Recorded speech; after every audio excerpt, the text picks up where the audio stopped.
Lance Info TV. So in this vlog, kasama natin si Parin Jason. Yan ang guest natin. Magandang hapon po. Magandang hapon sa atin lahat yan. Oh, yan pre, ngayon artista ka na. Artista na ako. Makita niyo ako sa TV. Konting background lang Jason and I, Parin Jason and I working as a parts advisor dito po sa Dubai. Matagal na kami nagkasama. Sa Pilipinas pa lang. Magkasama na kami dun sa Honda Cars Makati. So sa mga taga Honda Cars Makati dyan, hello, shout out sa inyo. Artista na kami. So ngayon dumating ako sa Dubai, mas nauna ako 2006. Si Parin Jason dumating. Ako dumating ako 2008. So 2008.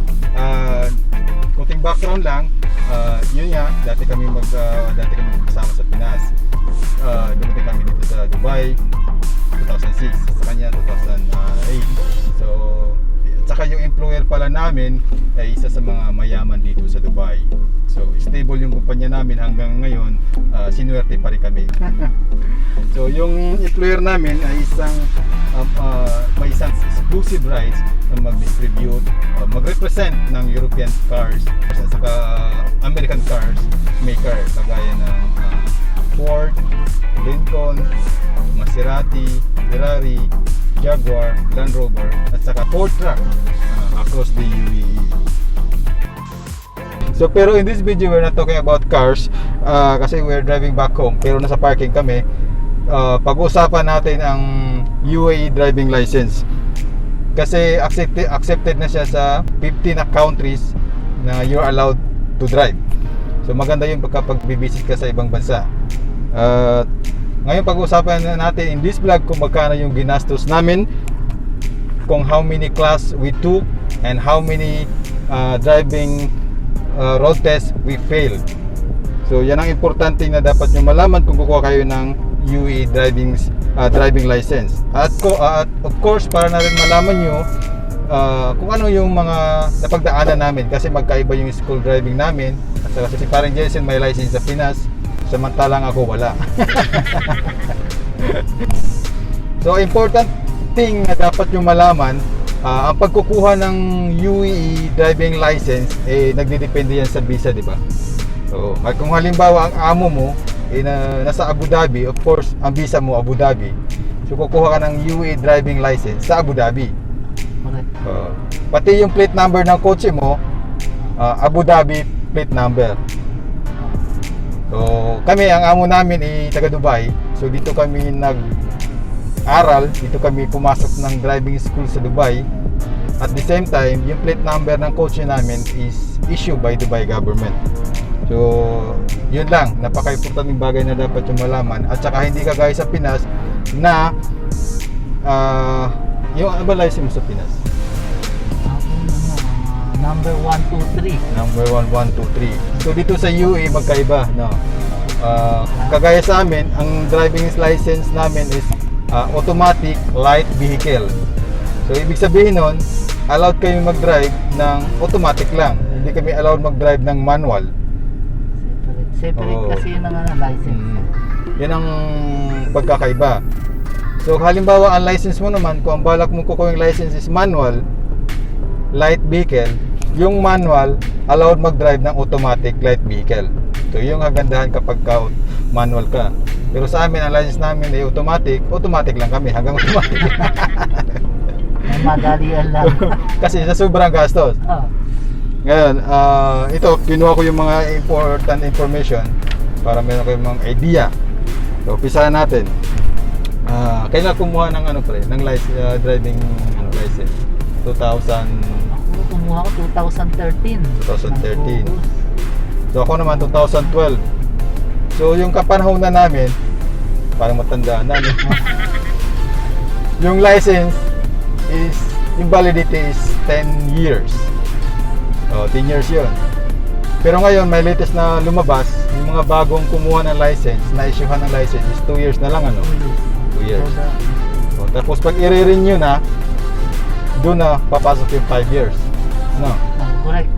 So tayo, pag magre-renew tayo, 5 years na rin. 5 years na rin. Yun ang new policy ngayon. Pero may ahead pa sa atin dati na mas nauna. Nakakuha ng license na mas maaga sa amin, na umaabot ng 20 years sila. May gano'n? 20 years? kami yung pinaka-sumunod, kaya kami na inabot naman ng 10 years. O nung nag-aral ka, kasi di ba may license driver ka sa Pinas? So ilang class ang kinuha mo, yung allowed? Since may driving license ako sa Pilipinas, bali ano ko, matawag ko? Ilang class? 20 class, 20 bali class. ako, 20 class lang. Kasi accredited yung ibang ano eh. Yun yun ang advantage pagka may license ka sa Pinas, tapos mag-aaral ka dito sa UAE. Kagaya sa akin, wala akong license sa Pinas. Ang kinuha kong class, ang binigay sa akin is 40.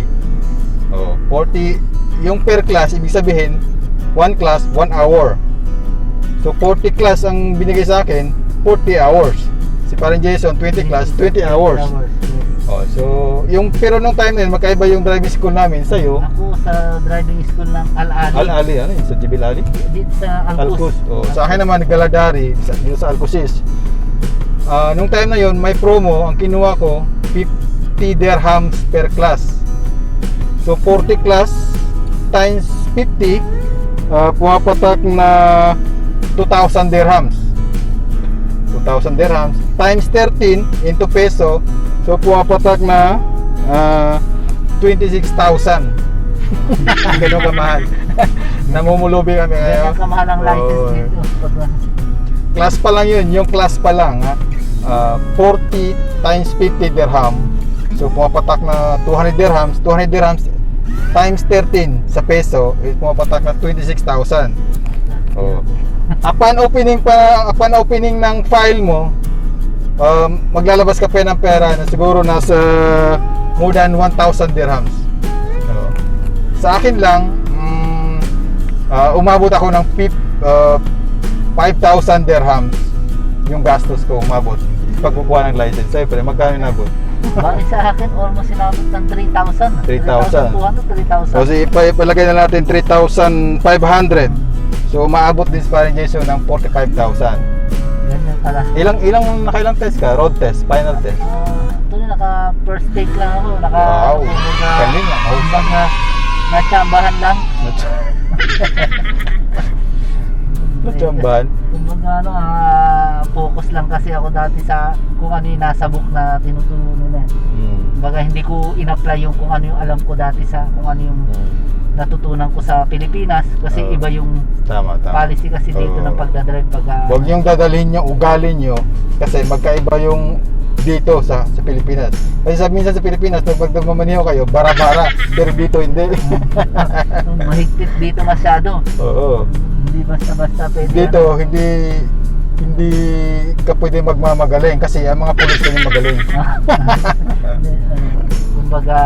Kumbaga talagang sinusunod nila yung rules sa pagdadrive. Oo, tama. Kasi unang-una kasi siyempre nandun yung safety natin. Kumbaga anong sa kanila yun, kumbaga hierarch sa kanila yung mga safety, tapos yung pagpapalo sa rules ng regulation. Kumbaga tinitignan nila kung kasi dito sa UAE sumusunod sila sa national standard talaga. Kaya yun ang isa sa mga advantage ng pagka meron kang UAE driving license kasi accepted siya sa 50 countries. First class country, hindi ka guys sa atin third. Kaya nga pupunta ka ng Amerika, so you are allowed to drive in America kasi may license ka ng issued by UAE. So yung sa akin naman, isang beses ako bumagsak kasi nung during road test natamaan ko yung pinakagitnang line ng kalsada ng white line. So once na matamaan mo yun, automatic bagsak na yun. Once na bagsak ka, bibigyan ka ulit ng panibagong class. Ang binigay sa akin 8 class. So 8 class times 50, 40, 400. So kung masisulat ako ng 400 dirhams, sa peso yun, aabot din yun ng nasa 5,000. Bigat sa atin yan, lalo na pagka siyempre hindi naman pagka ordinaryong tao lang tayo, napakahirap yung kitain yan. Kaya tip namin sa inyo, kung kukuha ka ng license, dapat pang long term ang plano nyo, hindi yung short term lang, kasi sayang yung pera, yung effort nyo, saka yung pagod na yun ang importante doon. Saka pag sa ano naman kung dadali mo yung family mo, o yun, dapat kumuha ng license kasi kailangan yun. Isa yun din na sa naging ano ko eh. Kaya ako na-motivate kumuha ng license nun. Kasi naisip ko, mabubuntis yung si Mrs. Kailangan ko ng lisensya. Kasi mahirap dito masyado pag walang lisensya. Oo, napakamahal ang Pag taxi. may bata. Oo, mahal ang taxi. Mahal ang taxi. Saka yung bus naman matagal. matagal Hindi ka guys sa Pinas, ang maraming bus, jeep, tsaka tricycle. Dito mahirap po. At saka yung sa road test naman, ang na-observe ko during road test, final road test, kung halimbawa schedule nyo na, i-book nyo na mas maaga. Tama yan, tama. Kasi ang mga pulis, mga Arabo, hindi pa stress sa umaga, fresh na fresh pa. Mababait pa sila yan. Mabait. Kapag hapon na, mait ng ulo nun. Kaya ganun lang. Saka sa pag-road test, kailangan samahan mo ng kunting drama. Yung tinuro nila na head check, check mirror, center, side, left and right, dapat i-apply mo yun. Gagamitin mo yung ulo mo. Kailangan may motion. Samahan mo ng kunting drama para kitang-kita nila yung movement ng ulo mo. Yun ang pinaka-importante. So, ano ba? Lilinawin ko lang kasi nung umuwi ako sa Pinas, sabi nila, yung Dubai ba, country ba yun? Hindi po. Yung Dubai, city po yun. Hindi sa country. Isa siya sa city na belong kasi mayroong yung United Arab Emirates kasi may pitong emirate yung nagsama-sama na naging United, tapos yung capital city is Abu Dhabi. Yung Dubai, isa sa mga city na nakakaangat, na mas mayaman. So, ano pa bang mabigay natin tip pare? Once na kumuha kayo at nakakuha kayo ng tawag dito, ng pag pumasa na kayo sa road test, ay naku po, para ka nag-graduate sa college. Totoo po yun. May kunting party kapag nakapasa ka sa driving license kasi nga sa laki ng gastos. Yung iba pa nga umabot ng 10,000 dirhams. Yung iba nakailantik, lalo na yung may banlahe. Oo. Yung mga kabayan din nakailantik kasi siyempre natitigas ang ulo, dala pa rin yung ugaling Pinas. Kaya natitigas ang ulo, hindi sumusunod. Kaya nakailantik sila. Napakalaki ng gastos kapag dito kayo kukuha ng driving license. Sumunod lang kayo, pag-aralan nyo yung tinuro nila. Pag-aralan nyo kung ano yung mga nasa book, tapos yung tinuturo ng instructor, makinig mabuti para in case na bitawan kayo, kasi bago kayo makarating dun sa sinasabi na may road test, na final road test, napakadami yung dadaanan na test. Bibigyan ko kayo ng mga example. Ito, kinuha ko na lahat mga test. Marami pa kayong lecture class, theory lecture class, assessment road test, theory test. Nako, daming test. Kaya yung gastos namin umabot ng 5,000 dirhams. In peso, more or less 65,000 peso. Napakabigat sa bulsa. So, yung laking ginahawa naman pag nakakuha ka ng lisensya. Lisensya muna ang ang mag-focus kayo sa license muna. Wag na yung kotse. Kotse madali lang. Marami diyan naka-display sa showroom. Kagaya sa amin, siyempre nasa automotive industry kami, pupunta lang kami ng showroom. Mamimili kami doon. Para na salary deduction na. So medyo may advantage kami. So yun lang. So guys, sa mga hindi pa nakapag-subscribe, please subscribe na po kayo kasi 90% watching in my video ay hindi nakapag-subscribe. Kawawa naman kami mga small YouTuber. So please subscribe, please support small YouTuber, Filipino YouTuber. At sana po kung nagustuhan niyo itong content na to, please subscribe, paki-thumbs up na po. At magkita-kita tayo muli sa susunod na video. Pare, paalam ka na. Yung mag-ina mo sa Aklan. Binabati ko yung mag-ina ko sa Aklan.